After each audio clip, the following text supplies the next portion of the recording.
G'day ladies and gents, and welcome back to War Thunder. Today we're going to be having another look at an all premium lineup. Yeah, these things are so great. This particular lineup, I think it set me back about 5,000 or 6,000-ish Golden Eagles, something in that realm, and it's not bad, but yeah, I'll get to that in a bit.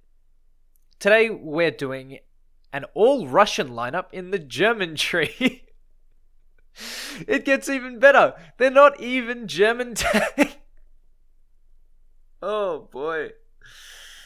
All of these tanks have undergone some sort of modification. So the premiums themselves in the tree are somewhat justified. I think it's okay.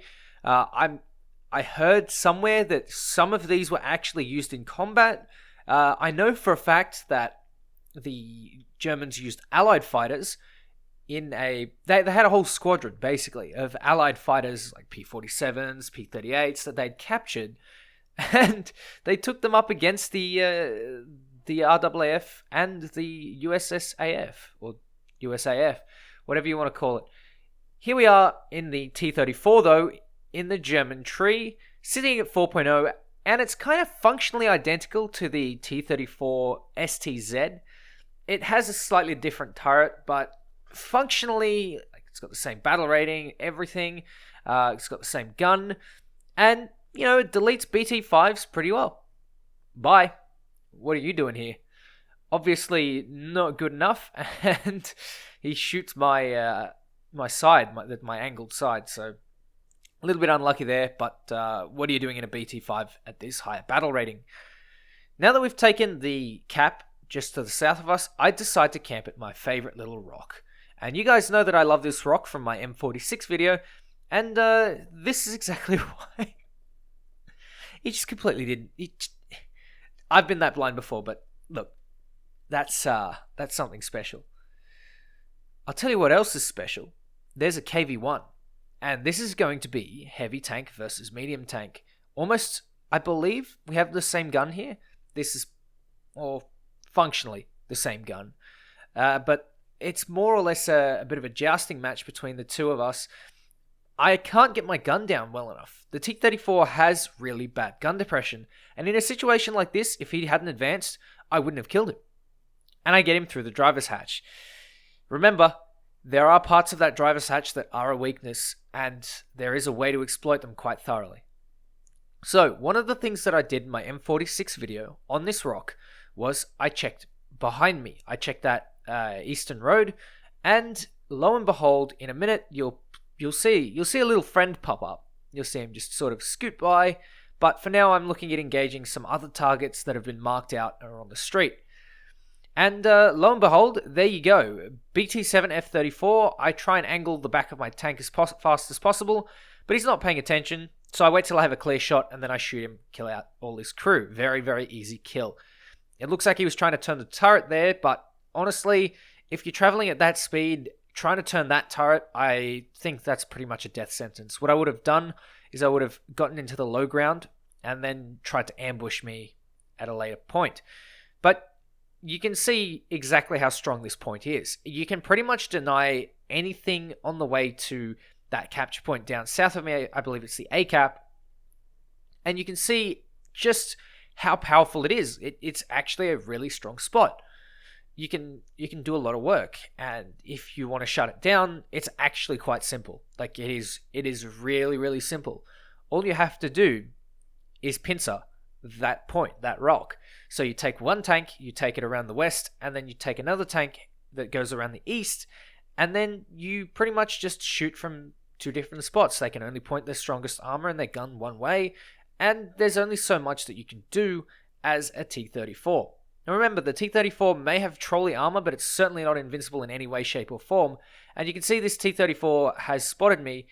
I go for the shot, and I completely misplay that. What I should have done is I should have tried to bait out the shot, maybe angle it a little more, wiggle the turret, and now I'm in a pincer maneuver. The T-34 to the west is moving up on me, and the T-34 to the northeast has managed to take me out, and there's a T-34 57 Very powerful gun. But that's okay, because I have another premium this morning. Now, you'll notice that I've taken the armored target belts, and that'll become apparent why in a minute, and it makes me sad. Because I can't do this to German tanks, because I would be team killing, and team killing is not ideal. The 23mm cannons on this particular plane are rather nasty. At 3.0, this plane is really good, actually. It's got plenty of stuff that you can sort of throw around. It's got a couple of bomb drops if you're feeling frisky, or if you want to play it safe like me, and you need to start really making everything hit, you can go with the 250 kilo bombs. And you can see that I'm heading straight towards that A cap, because I'm guessing those two tanks will have gone and taken the A cap, and maybe I can get one. Maybe if they're bunched up, I can grab another one. And that's exactly what happens. I can just see through the fog two little rectangles sort of moving out of off that cap. There they are. I know they're going to try and climb the steps, and so I managed to plant the bomb straight onto the steps where they go bye-byes.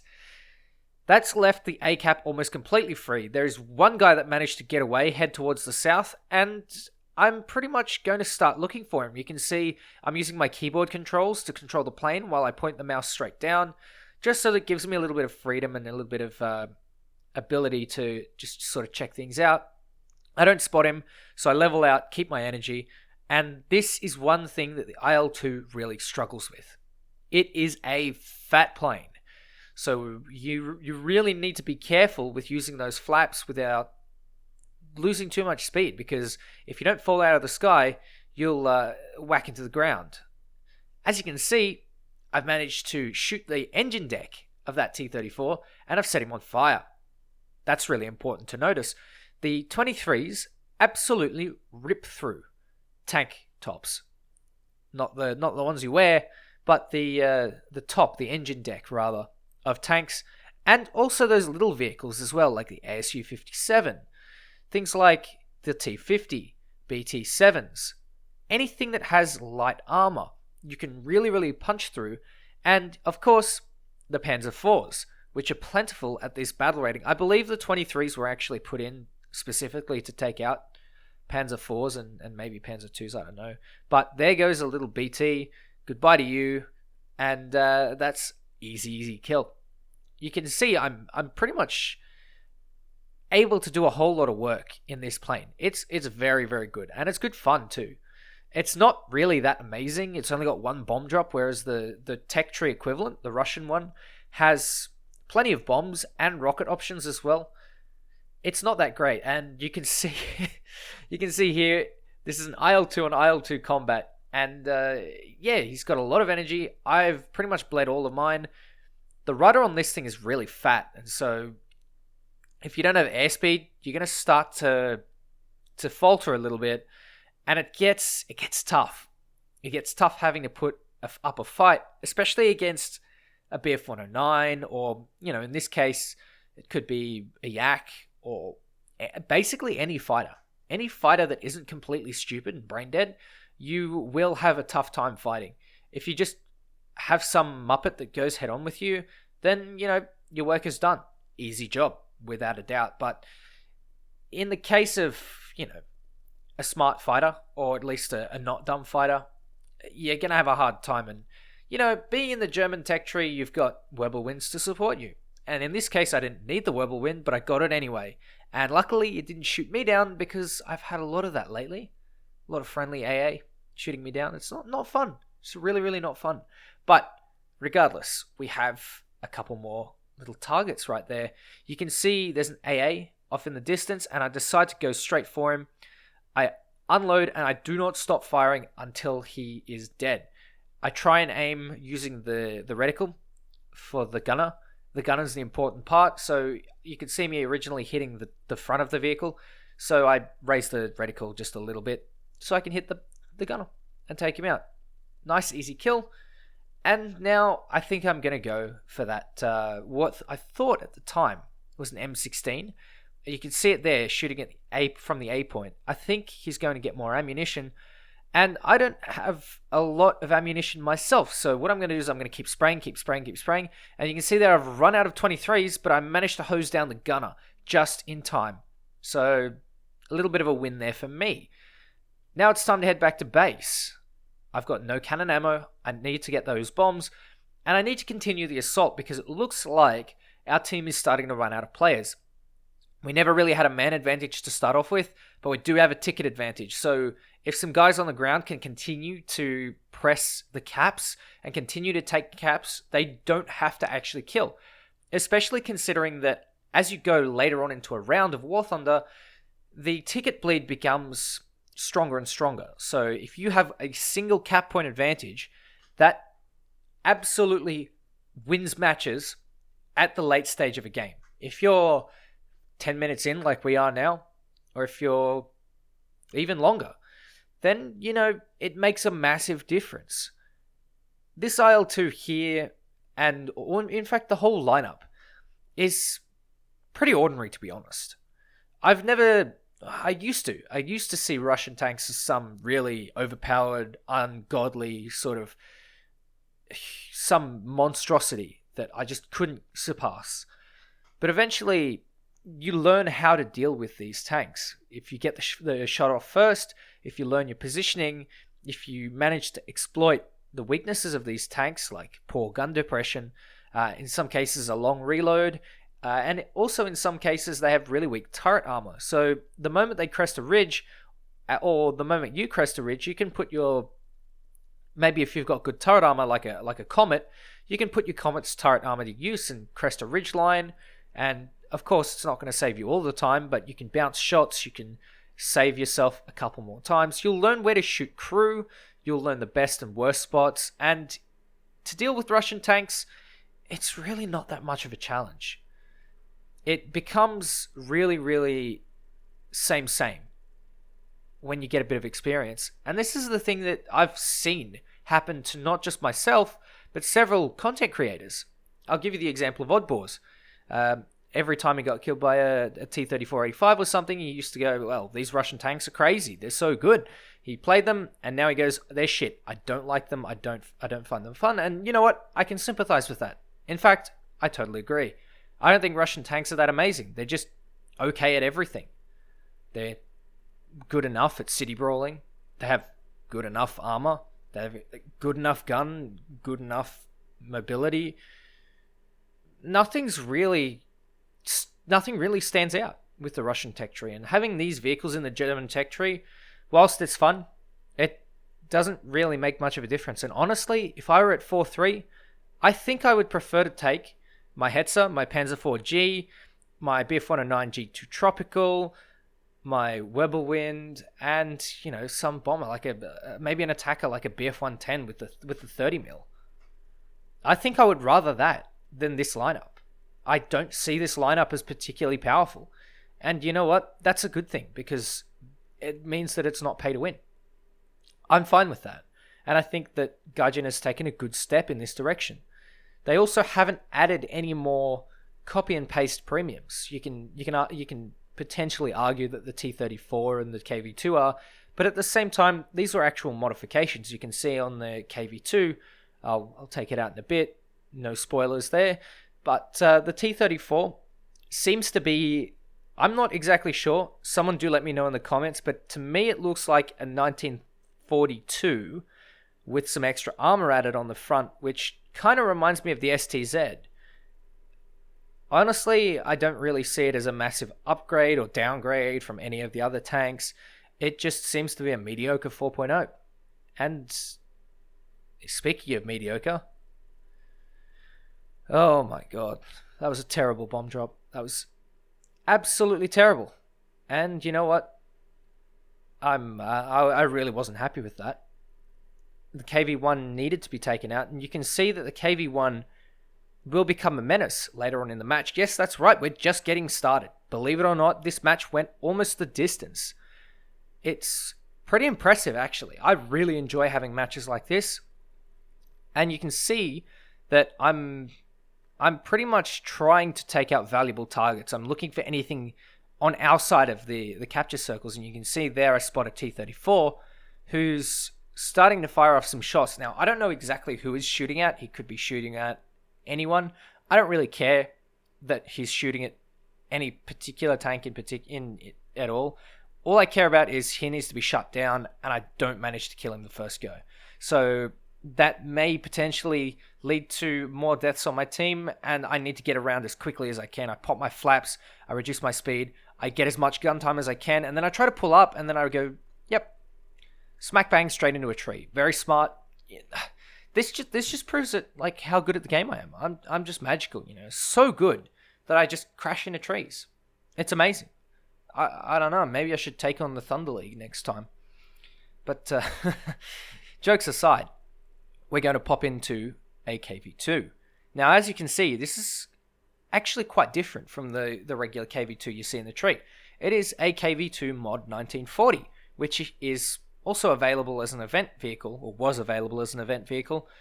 And instead, what the Germans did was they chucked a cupola on for extra visibility. Very smart.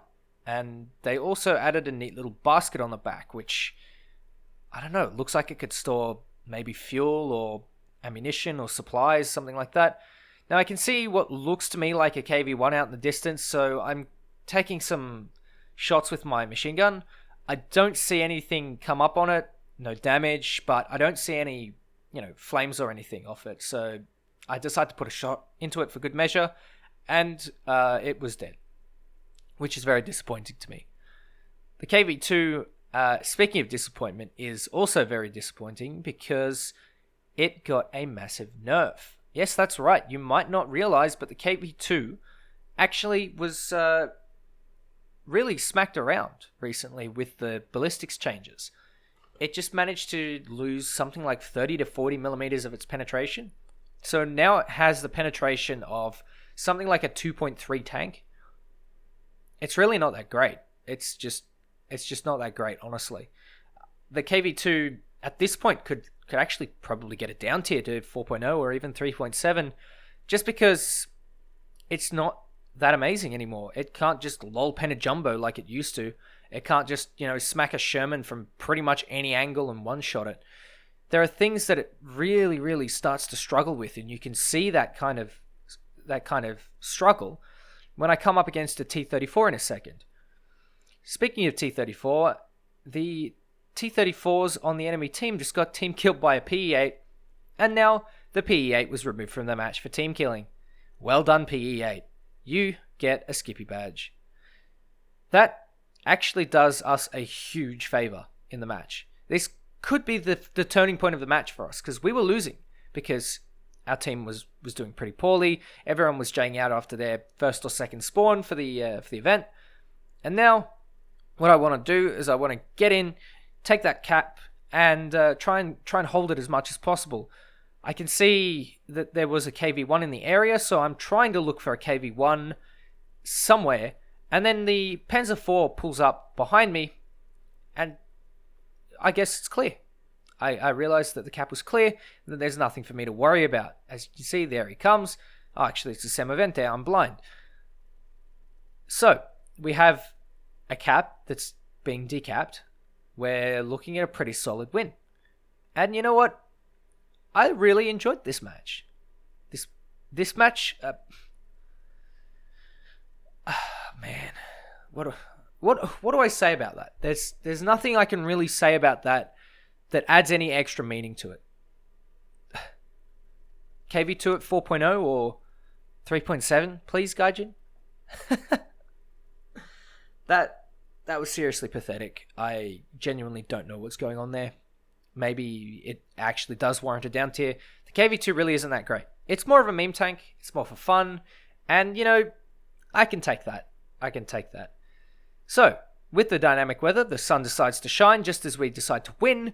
And you can see here that there is no tank down that road that I can see. So I quickly turn because the Sem-Avente is on fire. Someone shoots my cupola, and I manage to get a beautiful shot into the T-34, almost in the same spot.